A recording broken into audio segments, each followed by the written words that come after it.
यह कहानी बिहार के सोनपुर मेले की है। मेले में मनोरंजन की सभी चीज़ें मौजूद थी। श्रृंगार, सजावट और दैनिक जीवन में उपयोग में आने वाली वस्तुओं की अनेकों दुकान थी। शाम होते ही मेले की रौनक बढ़ जाती थी। ये मेला कई दिनों तक चलने वाली थी। एक शाम हर दिन की तरह मेला सजा हुआ था। महिला, पुरुष और बच्चे सभी मेला का आनंद उठा रहे थे।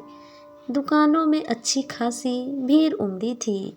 उन्हीं दुकानों में से एक दुकान कांच से निर्मित वस्तुओं की थी, जिसमें कांच के बर्तन और गृह सजावट की कई वस्तुएं बिक रही थी।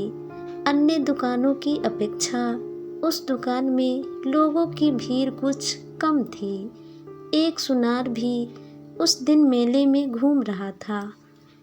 घूमते घूमते जब वह उस दुकान के पास से गुजरा तो उसकी नज़र एक चमकते हुए कांच के टुकड़े पर अटक गई। उसकी परखी नज़र तुरंत तार गई कि वह कोई साधारण कांच का टुकड़ा नहीं है, बल्कि कीमती हीरा है। परंतु इस बात की खबर इस दुकानदार को नहीं होगी।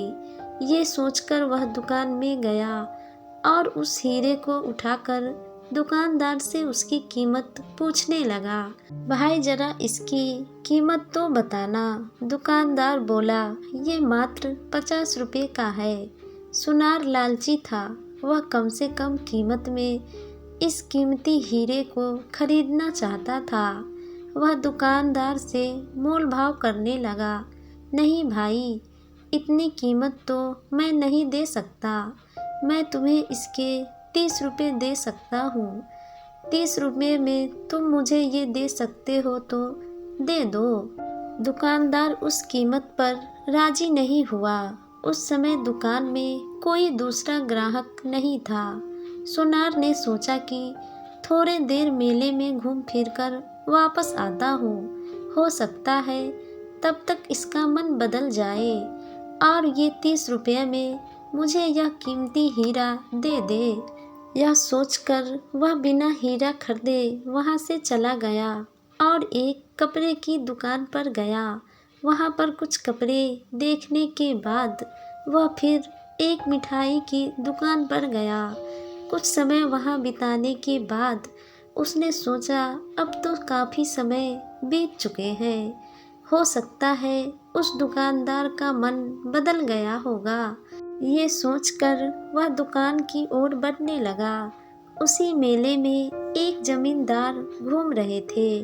वह घूमते घूमते जब उस कांच के दुकान के पास पहुँचे तो हीरे की चमक और खूबसूरती को देख उन्हें पसंद आ गया। उसने उस दुकानदार से उसकी कीमत पूछी। जब दुकानदार ने उसकी कीमत 50 रुपये बताया तो उन्होंने तुरंत ही 50 रुपया देकर वह हीरा खरीद लिया और वहाँ से चला गया। जब सुनार उस दुकान पर पहुँचा तो हीरा को वहाँ पर नहीं देख वह घबरा गया और फौरन दुकानदार से पूछा, यह जो कांच का टुकड़ा था वो कहाँ गया? तो दुकानदार ने उत्तर दिया, मैंने उसे 50 रुपये में बेच दिया। दुकानदार का उत्तर सुनकर सुनार अपना सर पीटने लगा और बोला, ये तुमने क्या किया? जिसे तुमने कांच का टुकड़ा समझकर बेच दिया, वह एक कीमती हीरा था। तुम इतने बड़े मूर्ख कैसे हो सकते हो? तुम्हारी मूर्खता के कारण आज इतना बड़ा नुकसान हो गया। ये सुनकर दुकानदार बोला, मूर्ख मैं नहीं बल्कि तुम हो। मैं तो नहीं जानता था कि वह एक कीमती हीरा है, पर तुम तो जानते थे। फिर भी तुम मुझसे मोल भाव कर 20 रुपया बचाने में लगे रहे और हीरा बिना खरीदे ही दुकान से चले गए।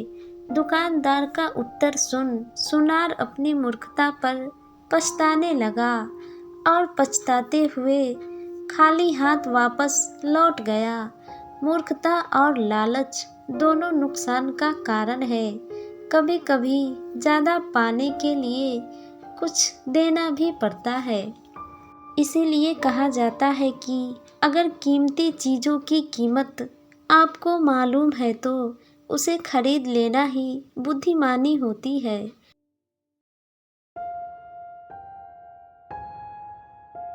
मोतीपुर गांव में एक बहुत ही अमीर व्यक्ति रहा करता था। उसकी एक बेटी थी जिसका नाम नीलम था। नीलम जब बड़ी हुई तो उसका ब्याह रामपुर के एक जमींदार के बड़े बेटे सोमदत्त से हुआ।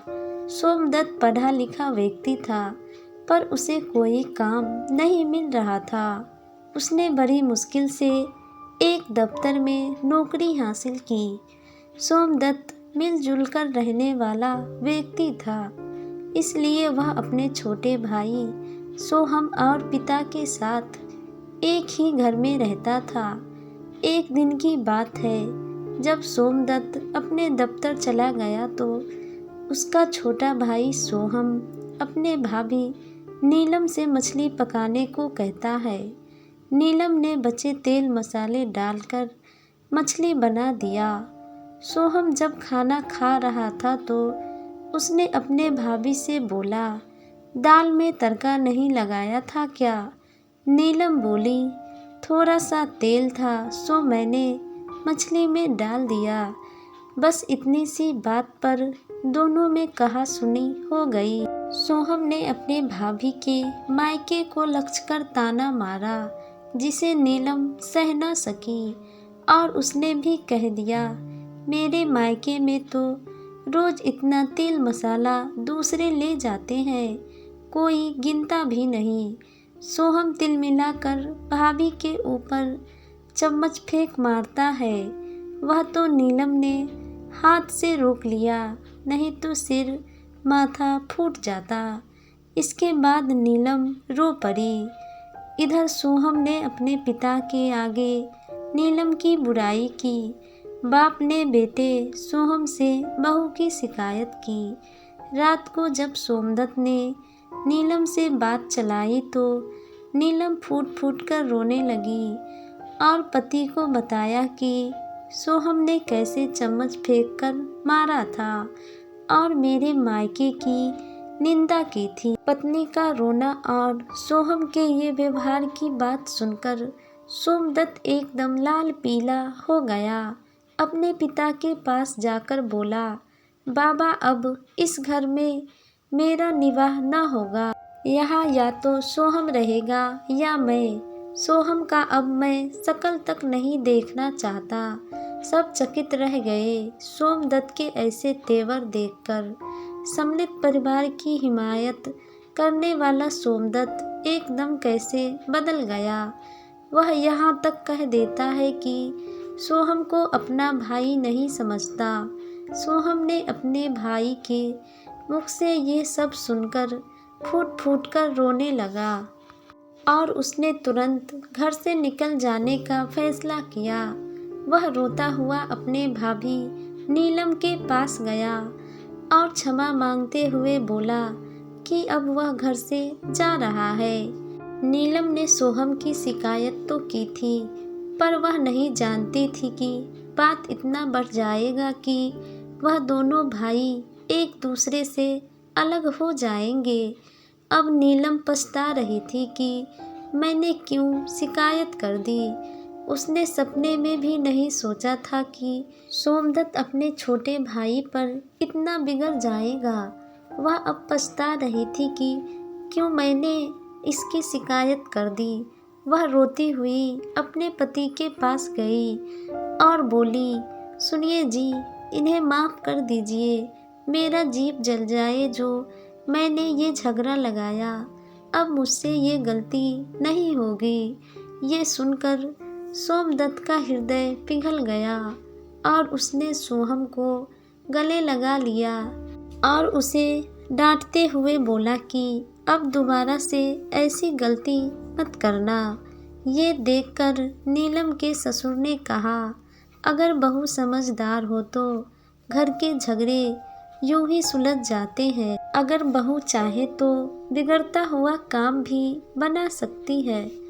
ये कहकर वह दोनों बेटे के पास गए और दोनों के सर पर हाथ रखा और कहा, हमेशा मिलकर रहना और एक दूसरे की ताकत और हिम्मत बनना।